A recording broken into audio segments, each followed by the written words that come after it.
आज हम पहले शमूएल की पुस्तक में तीसरे अध्याय का अध्ययन करेंगे। वह बालक शमूएल एली के सामने यहोवा की सेवा टहल करता था। उन दिनों में यहोवा का वचन दुर्लभ था और दर्शन कम मिलता था।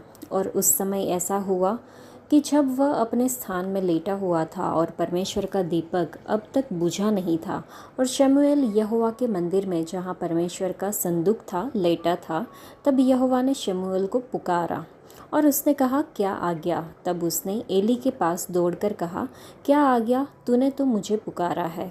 वह बोला, मैंने नहीं पुकारा, फिर जा लेट रह।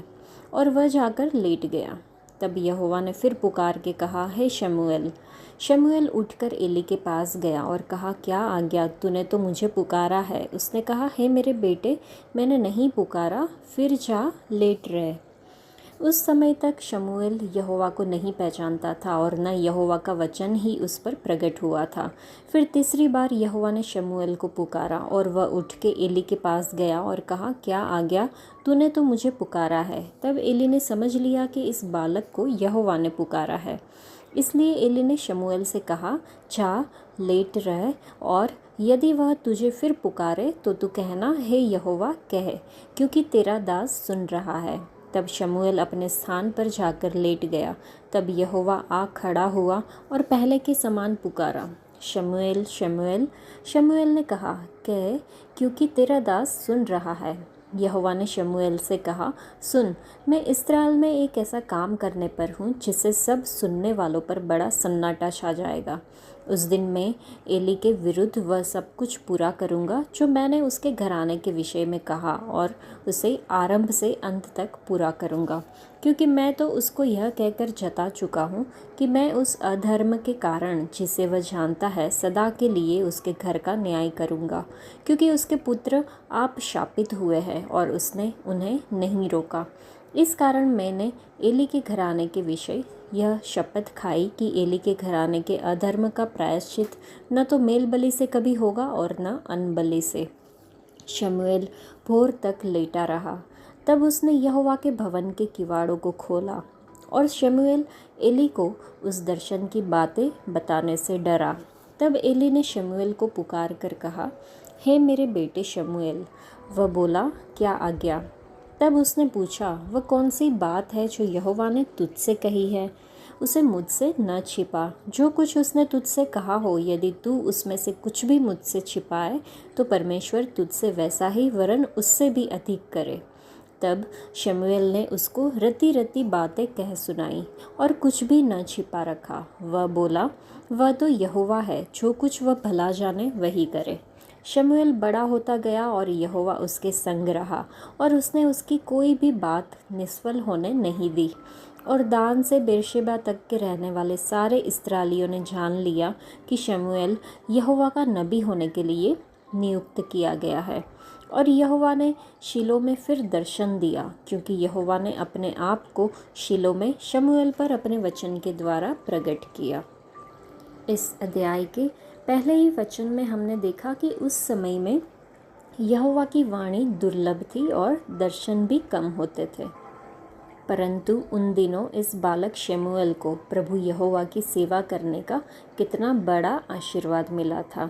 आशीर्वाद का कारण उनकी माँ हन्ना का समर्पण था। क्या हम आज अपने बच्चों को परमेश्वर की उपस्थिति की आवश्यकता और आशीर्वाद के बारे में सिखा रहे हैं? उन्हें उससे प्यार करना और उसके वादों का पालन करना सिखा रहे हैं? हम अपने बच्चों को माँ के गर्भ से भी परमेश्वर की उपस्थिति में बड़ा कर सकते हैं। हम उनके वचनों को और वचन के आश्वासन के बारे में बोल के अंगीकार कर सकते हैं, और गर्भवती होने पर परमेश्वर की महिमा के लिए गाने गा सकते हैं। जन्म से पहले भी बच्चों में सुनने की क्षमता होती है। नए नियम में हम देखते हैं कि जब एलीशिबा ने मरियम का अभिवादन सुना तो एलीशिबा के गर्भ में पल रहा बच्चा खुशी से उछल पड़ा। इस रहस्य को जाने बिना हम अपनी कमजोरियों के बारे में बात कर रहे होते हैं और परमेश्वर की उपस्थिति में उन्हें विकसित करने में असफल रहे होते हैं। लेकिन चलिए, ये आशीर्वाद अगली पीढ़ी को मिले, उसके लिए हम प्रयास शुरू कर दें। हमने देखा जब बालक का दूध छुड़ाया गया तब वह उसे परमेश्वर की सेवा करने के लिए एली के पास ले गई। वह इस बच्चे शमूएल को एक अच्छा छोटा सा अंगरखा पहनाती थी और हर साल उससे मिलने के लिए और नया कपड़ा लेके आती थी। उसने प्रभु यहोवा के प्रति कितना बड़ा समर्पण किया।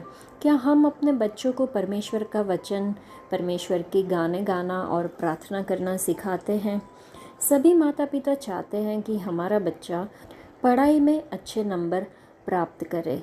ये अच्छी बात है, लेकिन क्या हम अपने बच्चों के लिए परमेश्वर को और अधिक जानने, उनकी आज्ञा मानने और परमेश्वर की इच्छा पूरी करने के लिए काम करते हैं?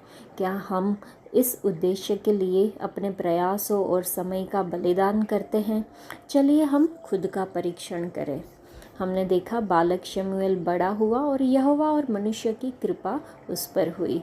उन दिनों में भी जब परमेश्वर का वचन दुर्लभ और बहुमूल्य था और कोई प्रकट दर्शन नहीं थे, और शमूएल बड़ा हुआ।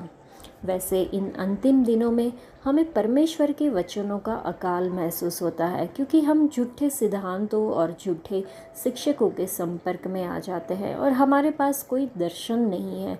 चलिए हम काम करें और प्रार्थना करें कि हम परमेश्वर और मनुष्यों की कृपा में और साक्ष्य के जीवन में साथ साथ विकसित हो सके, उस बच्चे की तरह जिसने एली की आज्ञा मानी और बड़ा हुआ। चलिए हम अपने बच्चों को परमेश्वर, चरवाहे, माता पिता, शिक्षकों और बड़ों की आज्ञा मानने के लिए प्रोत्साहित करें।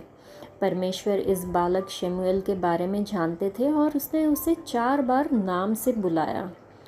उसने एली के परिवार के साथ जो कुछ करने जा रहे थे उसके रहस्यों को भी प्रकट किया और उसके हृदय की पीड़ा को प्रकट किया। क्या आज हम और हमारे बच्चे आध्यात्मिक रूप से विकसित हुए हैं?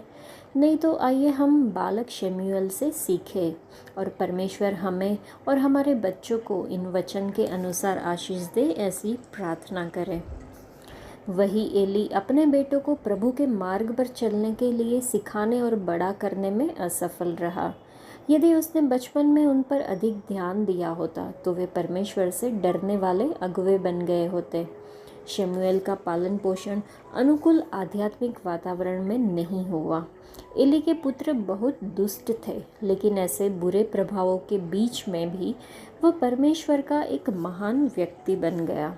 हम अक्सर अपनी कमियों के लिए दूसरों को जिम्मेदार ठहराते हैं। शमूएल यह दर्शाने वाला एक अच्छा उदाहरण है कि हम जहाँ भी बोएंगे फलदायी हो सकते हैं। यहोवा ने शमूएल को 4 बार पुकारा, परंतु जब शमूएल का पूरा ध्यान उस पर था तभी यहोवा ने बात की और अपनी इच्छा प्रकट की। परमेश्वर अभी भी उन लोगों को आमंत्रित करते हैं जिनके पास उनके वचन को सुनने, रूपांतरित होने और परिवर्तन के माध्यम बनने के लिए इच्छुक कान होते हैं।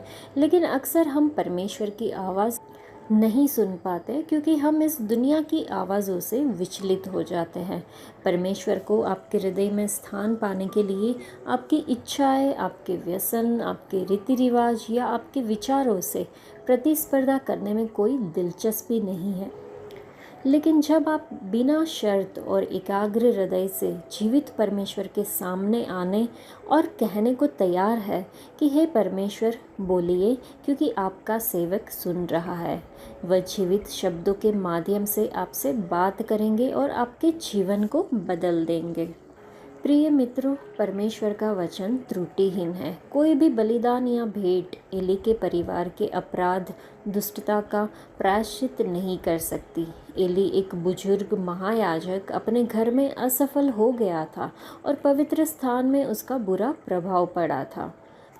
एली याजक ने जैसे कहा कि यदि कोई मनुष्य दूसरे मनुष्य के विरुद्ध पाप करे तो परमेश्वर उसका न्याय करेगा। एली याजक ने इस स्थिति का अनुभव किया, लेकिन आज हमारे पास एक महायाजक है जो हमारे साथ रहते हैं और हमारे लिए मध्यस्थता करते हैं। ऐसा इसलिए था क्योंकि एली का परिवार परमेश्वर के विरुद्ध जानबूझकर पाप करने का दोषी था। एली के बेटे दूसरों के पापों का प्रायश्चित करने के लिए याजक बनने के बजाय चेतावनी दिए जाने के बावजूद पाप करते रहे, इसलिए उन्हें मार दिया गया। अगर हम प्रभु यीशु मसीह से पाए गए उद्धार को जानने के बाद और अनुभव करने के बाद जानबूझकर अपने पापों को जारी रखते हैं, तो उन्हें माफ़ करना मुश्किल होगा, जो हमें अनंत मृत्यु की ओर ले जाएगा। इब्रानियों की पत्री के 10वें अध्याय में लिखा है कि जीवित परमेश्वर के हाथों में पड़ना एक भयानक बात है। तो इन वचनों और एली के परिवार के दुखद अंत के प्रकाश में हम जो सबक सीखते हैं वह यह है कि परमेश्वर की मसीह में उद्धार की योजना को जानने के बाद हम जानबूझकर अपने पापों को जारी रखने का जोखिम नहीं उठा सकते हैं। प्रभु यीशु मसीह की मृत्यु हमारे पापों का प्रायश्चित बलिदान है। जानबूझकर किया गया पाप जो मसीह के लहू द्वारा क्षमा नहीं किया जाता, अनंत मृत्यु की ओर ले जाता है। एली और उसके पुत्रों की दुष्टता के कारण परमेश्वर ने शमूएल को उन पर न्याय सुनाया। हालांकि शमूएल शुरू में एली को यह बात बताने से डर रहा था कि परमेश्वर ने क्या कहा था, लेकिन आखिर उसने उसे सब कुछ बता दिया। एक भविष्यवक्ता के रूप में वह दूसरों को वही बताता रहेगा जो परमेश्वर ने उस पर प्रकट किया था। अपने लोगों की चिंता के कारण वह उन्हें ऐसी बातें भी बताता था जिन्हें स्वीकार करना उनके लिए कठिन होता था। हमें प्यार में सच बोलने की सलाह दी जाती है। अगर हम किसी से सच्चा प्यार करते हैं तो हम अपमान और अस्वीकृति का सामना करने के जोखिम पर भी उन्हें पूरी सच्चाई बताने को तैयार रहते हैं। लेकिन अगर हम लोकप्रियता और सांसारिक अनुग्रह की आशा करते हैं तो हम जीवन और मृत्यु के बारे में कड़वी सच्चाई बताने में धीमे होंगे। जब हम वास्तव में परमेश्वर और लोगों से प्यार करते हैं तो परमेश्वर हमें उन लोगों के साथ परमेश्वर के वचन साझा करने का साहस देंगे जिन्हें सत्य की सख्त ज़रूरत है, और सत्य उन्हें स्वतंत्र कर देगा। परमेश्वर का शुक्र है कि उनके वादे जो पहले दुर्लभ थे हर पल हमारे लिए आज उपलब्ध है। हम में से प्रत्येक के पास पवित्र शास्त्र बाइबल है ताकि हम जब चाहे उन्हें पढ़ सकें। इसके साथ परमेश्वर ने अपनी पवित्र आत्मा दी है जो उनके वचन में छिपे रहस्यों को प्रकट करती है, और हम परमेश्वर की महिमा को देखकर उनके स्तर से दूसरे स्तर पर उनकी छवि में बदलते जाते हैं। क्या ये एक बड़ा और विशेष अधिकार नहीं है? बाइबल को पढ़ने के द्वारा, अध्ययन के द्वारा परमेश्वर के ज्ञान में वृद्धि करें और दूसरों को इस महान आशीर्वाद से लाभ उठाने और साझा करने में मदद करें। आज के लिए इतना ही। परमेश्वर आप सबको आशीष दे। धन्यवाद।